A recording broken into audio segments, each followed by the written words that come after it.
In this section, we will discuss networking technologies. We will look at Ethernet and the Ethernet standards, and we will also look at older technologies such as token ring and fiber distributed data interface. When we say Ethernet, what do we mean? Do we mean twisted pair cable or do we mean coaxial cable? Does Ethernet mean bus topology or star topology? And does it mean 10 megabits per second or does it mean 1,000 megabits per second? There are several different Ethernet standards, and some Ethernet standards use coaxial cable, other Ethernet standards use twisted pair cable. Some Ethernet standards use a bus topology, other Ethernet standards use a star topology. Some Ethernet standards run at 10 megabits per second, other Ethernet standards run at 1,000 megabits per second. So what is it that makes Ethernet Ethernet? And the answer is CSMA CD, Carrier Sense Multiple Access Collision Detect. CSMA CD is an access method that is used to prevent collisions. A collision is when two computers put a signal on the same wire at the same time. Here's an example of a collision in our everyday lives. If somebody is talking into a loudspeaker, you would be able to hear that person. If somebody else was talking into another loudspeaker, you could probably hear that person talking as well. But if you had two people talking into two loudspeakers at the same time, you would be able to hear them both talking at the same time, and it wouldn't make any sense at all. Now let's look at a collision on a computer network. If workstation 1 sends ABC to server 1, then server 1 will hear ABC. If workstation 2 sends XYZ to server 1, then server 1 will hear XYZ. But if they both put a signal on the wire at the same time, the server will hear both signals at the same time, and it will come out as AXBYCZ, and that won't make any sense at all. That is the definition of a collision. The purpose of CSMA CD is to prevent collisions. The CS stands for Carrier Sense, and what that means is that before a computer puts a signal on the wire, it senses to see if there is currently a signal on the wire. If it senses that there is no signal on the wire, then it sends its data to server 1. If it senses that there is a signal on the wire, well, that means that somebody else is putting data on the wire, so it waits a random number of milliseconds and then it does another carrier sense. CSMA CD is an access method that is used to prevent collisions, and it is located on the Ethernet card. Now let's look at some of the different Ethernet standards, such as 10 base 2, 10 base 5, 10 base T, 100 base T, and 1000 base T. Ethernet 10 base 2 is an old technology.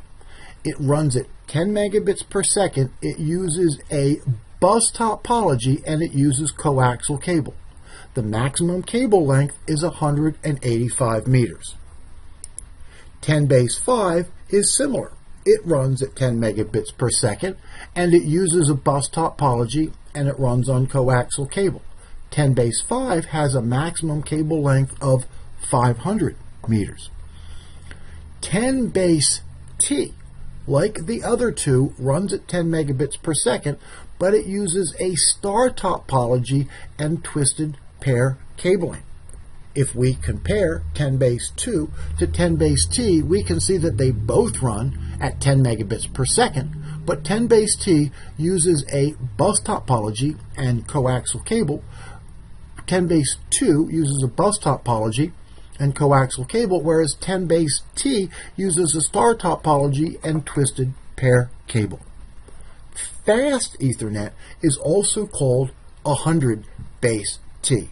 Like 10 base T, it uses a star topology and twisted pair cabling, but it sends the data at 100 megabits per second. And then 1000 base T, which is also called Gigabit Ethernet, also uses a star topology, and it also uses twisted pair cabling, but it runs at 1 gigabit per second. There are multiple Ethernet standards, and the good news is that they are all compatible with each other. So, for example, if we hook a gigabit workstation to a gigabit switch, then it is going to run at 1 gigabit per second. If we hook a 100 base T workstation to a gigabit switch, then the link speed will be 100 megabits per second. And if we hook an old 10 base T workstation to a gigabit switch, then the link speed is going to be 10 megabits per second. The Ethernet standards are all compatible with each other, and Ethernet is typically used to connect workstations and servers to switches. Now, let's look at something called 10 gigabit Ethernet. And 10 gigabit Ethernet uses fiber optic cabling, and it runs at 10 gigabits per second. But the big difference is it is a backbone technology. It is not used to connect workstations and servers to switches, but rather it is used to connect switches to switches. Here is an example of the Ethernet network we have here at CCBC. Our workstations and servers to connect to the switches using Gigabit Ethernet, 1 gigabit Ethernet, and that is the green wires. But the switches are connected to each other using 10 gigabit Ethernet, and that is the red wires. That's why we say 10 gigabit Ethernet is a backbone technology. Now, let's look at some older technologies which use the token passing access method, such as token ring and fiber distributed data interface. Token ring, we used to use token ring at CCBC, runs at a slow 4 to 16 megabits per second. It uses a token passing access method, and it is both a logical ring and a physical star. Token ring uses a token passing access method, and a token is a signal that indicates that a computer is allowed to put data on the network. And the token is passed from one computer to the next, around and around the ring.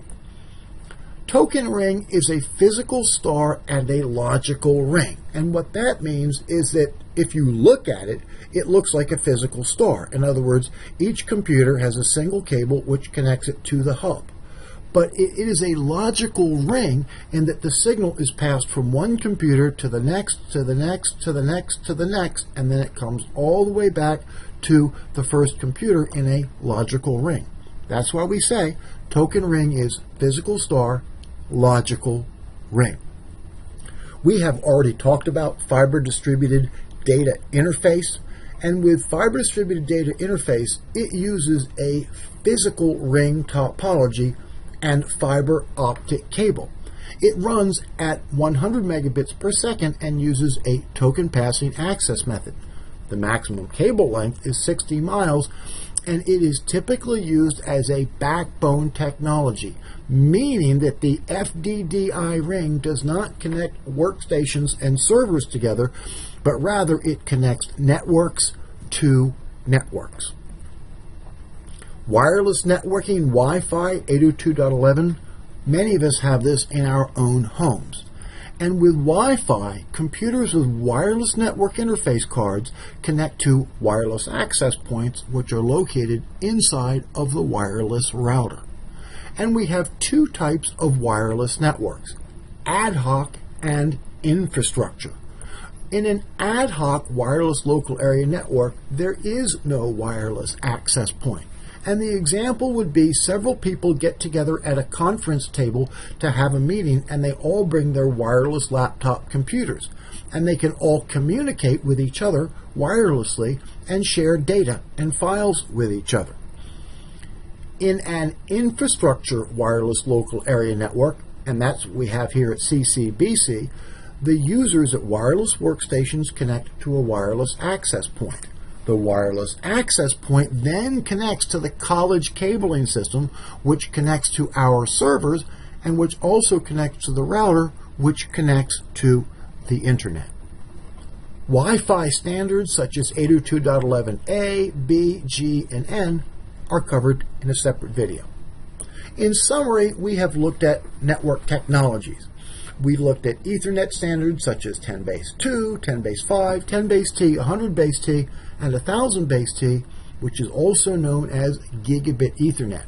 We saw that 10 Gigabit Ethernet is typically used as a backbone technology, and then we looked at some older technologies such as token ring and fiber distributed data interface.